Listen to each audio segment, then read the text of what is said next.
Hello everyone, so today I'm going to show you how to replace an HDD with SSD. As you have known that most of the old devices that we use, the laptops, they were equipped with a HDD, and these devices can be very slow, and with the time it's really time consuming to start with Windows and other operations.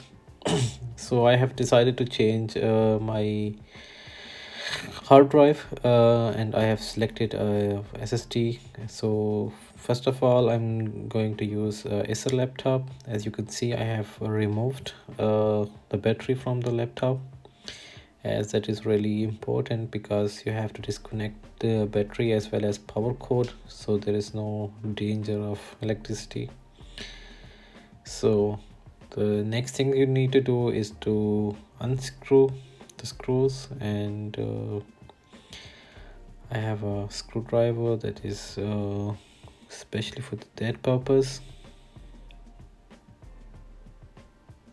So as you can see, after removing that bag, I can see that there's my hard drive here, and here is my RAMs. So I will need to unplug that device. In my case, I have to just push it a bit, and after that it came right out. So I have removed that. You can see that that's an SDD device. So that's really old. I have that laptop from past 10 years or so. So I have bought an Intenso SSD that's 512 gigabyte.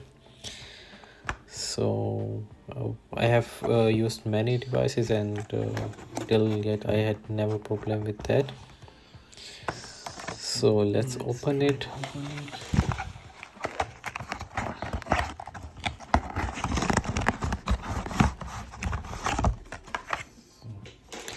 So here you go. You can see this new SSD here. The next would be to clone that HDD to SSD, so that all the Windows configuration and data that it's present in that drive will be cloned to the new device, and that will help us then save the state of computer and then start that with the same configuration.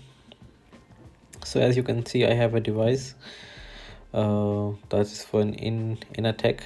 You can place both those devices there, and I am using the you can use different software. For Samsung, they have their own software that is really useful if you have a Samsung SSD. But in my case, I have from another provider, so I have gone with another program. This is the Aomi backup, yeah. And before we going to that, we have to initialize the new disk because it's still yet not initialized. So we have to do that, initialize and make a partition out of that. So I have gone to device manager, and from there I have selected the device and added it. So that's the program that I was talking about, Aomi backup. That's a really difficult term to speak. So here we are. Then I've gone to clone, and there you can see that I can see my source device and my destination device, and I have to the source device should be HDD, and then the target device should be the SSD. So after connecting that, I need to perform that cloning. So when it has started, depending upon how big your device is, if it is just the Windows operating system, or if you have tons of other data there, so in that case it will take a little bit time. In my case, it has took around 30 to 40 minutes, I think. So we have to wait till it is finished, till it is completed.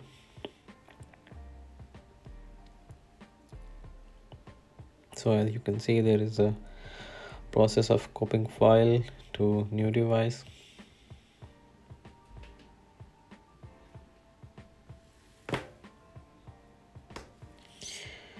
And on the bottom right side you can see the progress there, that how much data is analyzed and how much it is copied. During this process you can go to create a recovery drive. You can download a media creation tool from Microsoft and then copy this data to a device, a USB device on your laptop, and make it bootable, and so that we need that later. So I have replaced the device. The same process, I just have inserted a new HDD SSD device in my laptop, and then while starting you will encounter the error that's stating that it didn't found the operating system. That is because you don't have the letter that you have assigned to the device. Yeah, that is other than what it is assigned in the operating system. So I have made a bootable device from Windows, and from there I have gone to settings, advanced, and from there you have to go to disk settings. I'm using disk path, so you can go to that particular partition and you have to change that to partition C, because that's where the operating system is. As you can see, I have gone through and then list the partitions that I have there.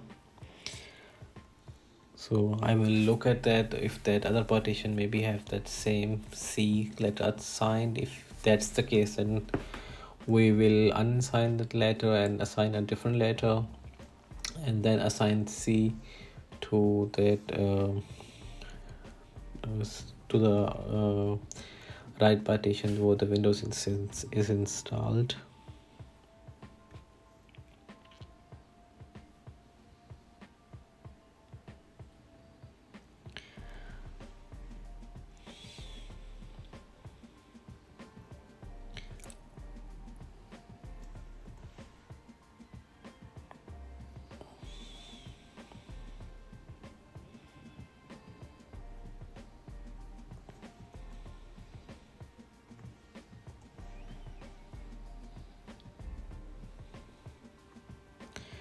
So after when you have assigned the right letter to C, then it should work.